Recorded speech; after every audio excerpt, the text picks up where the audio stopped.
Hello, good morning. അപ്പോൾ ഞാനിന്ന് വന്നേക്കുന്നത് ഒരു കുക്കിംഗ് വീഡിയോ ആയിട്ടാണ് കേട്ടോ. രാവിലെ ബ്രേക്ക്ഫാസ്റ്റിന് വേണ്ടിയിട്ടുള്ള ഒരു റെസിപ്പി ആയിട്ടാണ് കേട്ടോ. അപ്പോൾ ഞാനിന്ന് വന്നേക്കുന്നത് ഒരു ഉപ്പുമാവിൻ്റെ റെസിപ്പിയാണ് കേട്ടോ. ഉപ്പുമാവെന്ന് കേട്ടപ്പോൾ എന്താണെന്നല്ലേ ചിന്തിച്ചതെല്ലാവരും. കാരണമുണ്ട്, പറഞ്ഞുതരാം കേട്ടോ. അപ്പോൾ എന്താണെന്ന് കണ്ടാലോ. പേര് കേട്ടപ്പോൾ ഇച്ചിരി വെറൈറ്റി ആയിട്ട് തോന്നിയെങ്കിലും വളരെ പെട്ടെന്ന് നമുക്ക് തയ്യാറാക്കാൻ പറ്റുന്ന ഒരു റെസിപ്പിയാണ് കേട്ടോ. അപ്പോൾ ഉപ്പുമാവിന് എന്തൊക്കെ വേണമെന്ന് നോക്കാം. അപ്പം ഞാനിപ്പോൾ എടുത്തേക്കുന്നത് പുട്ടുപൊടിയാണ് കേട്ടോ. ഇതിപ്പോൾ നമുക്ക് എടുത്ത് പുട്ടിന് വേണ്ടിയിട്ട് ഉപയോഗിച്ചതിന് ശേഷം ബാക്കി വന്ന പുട്ടുപൊടി എടുക്കാം കേട്ടോ. അങ്ങനെ എടുക്കാം. അങ്ങനെ ഞാൻ പുട്ടുപൊടി എടുത്തിട്ടുണ്ട്. കുറച്ച് വെള്ളമൊക്കെ ഒഴിച്ച് നല്ലപോലെ നനച്ച് വെച്ചേക്കുന്നതാണ്. ഉപ്പൊക്കെ ഇട്ട് നല്ലപോലെ നനച്ച്. പക്ഷേ ഇത് ഞാൻ ഇന്നലെ പുട്ടിന് വേണ്ടിയിട്ട് എടുത്തതാണ് കേട്ടോ. അപ്പോൾ കുറച്ച് ബാക്കി വന്നു. അപ്പം നമുക്കതിൽ ഉപ്പുമാവാണ് ഉണ്ടാക്കുന്നത്.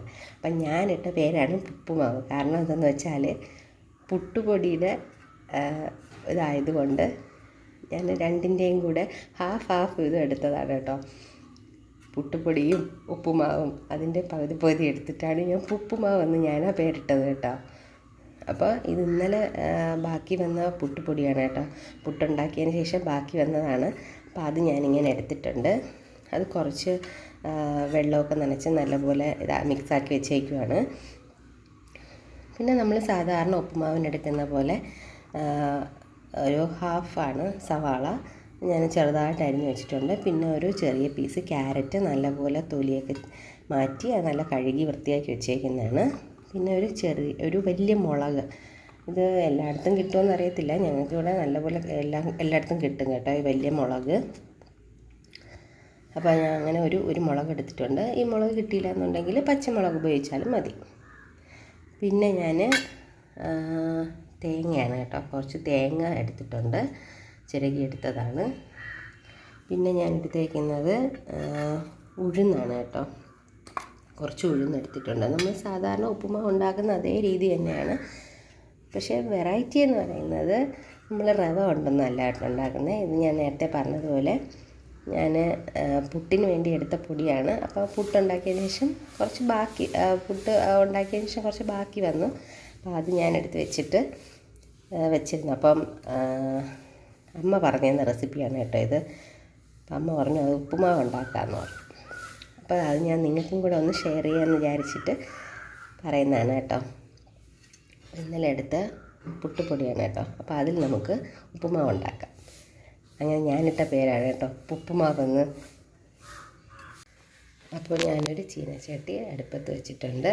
ഇനി കുറച്ച് അതിൽ വെളിച്ചെണ്ണ ഒഴിക്കണം. കുറച്ച് വെളിച്ചെണ്ണ ഒഴിച്ച് കടുക് ഇട്ട് കേട്ടോ. ഇനി കടുക് പൊട്ടിയതിന് ശേഷം വറ്റൽമുളക് ഇടണം. അപ്പോൾ വറ്റൽമുളകൊക്കെ ഇട്ടിട്ടുണ്ട്. ഇനി നമുക്ക് ഉള്ളി, ക്യാരറ്റ് ഇതൊക്കെ ഇട്ടൊന്ന് വഴറ്റിയെടുക്കാം. നല്ലപോലെ ഒന്ന് വഴറ്റിയെടുക്കാം. കുറച്ച് ഉപ്പും കൂടെ ചേർത്ത് നല്ലപോലെ ഒന്ന് വഴറ്റിയെടുക്കണം. ഉള്ളിയും ക്യാരറ്റും ഒക്കെ നല്ല വഴറ്റിയെടുത്തതിന് ശേഷം നമുക്കിത് പുട്ടിൻ്റെ പൊടി നമുക്ക് ആഡ് ചെയ്ത് കൊടുക്കാം. എന്നിട്ട് നല്ലപോലെ ഇതൊന്ന് മിക്സ് ചെയ്തെടുക്കണം. ഈ അരിപ്പൊടി ഒന്ന് വെന്ത് കിട്ടാൻ വേണ്ടിയിട്ട് നമുക്ക് കുറച്ച് വെള്ളം ഇങ്ങനെ തളിച്ച് ഒന്ന് മൂടി വെച്ച് അതിനെ വേവിച്ചെടുക്കണം കേട്ടോ. കുറച്ചൊന്ന് തളിച്ച് കൊടുത്താൽ മതി. ഒരുപാടെടുത്തിങ്ങനെ ഒഴിക്കാൻ പാടില്ല. കുറച്ചിങ്ങനെ കയ്യിലെടുത്ത് ഇങ്ങനെ തളിച്ച് കൊടുക്കുക. എന്നിട്ട് നല്ലപോലെ മിക്സ് ചെയ്തതിന് ശേഷം ഒന്ന് മൂടി വെച്ച് ഒരു 5-10 മിനിറ്റ് ഒന്ന് വേവിച്ചെടുക്കുക. അപ്പോൾ മാവ് നല്ലപോലെ വെന്തിട്ടുണ്ട് കേട്ടോ. അപ്പോൾ നമുക്കിതിലേക്ക് ഇനി തേങ്ങ ആഡ് ചെയ്ത് കൊടുക്കാം. അപ്പോൾ അരിപ്പൊടി കൊണ്ടുള്ള ഉപ്പുമാവ് റെഡി. അപ്പോൾ ഇനി അരിപ്പൊടിയൊക്കെ ബാക്കി വന്നാൽ ഇങ്ങനെ ഒന്ന് ട്രൈ ചെയ്ത് നോക്കണം കേട്ടോ.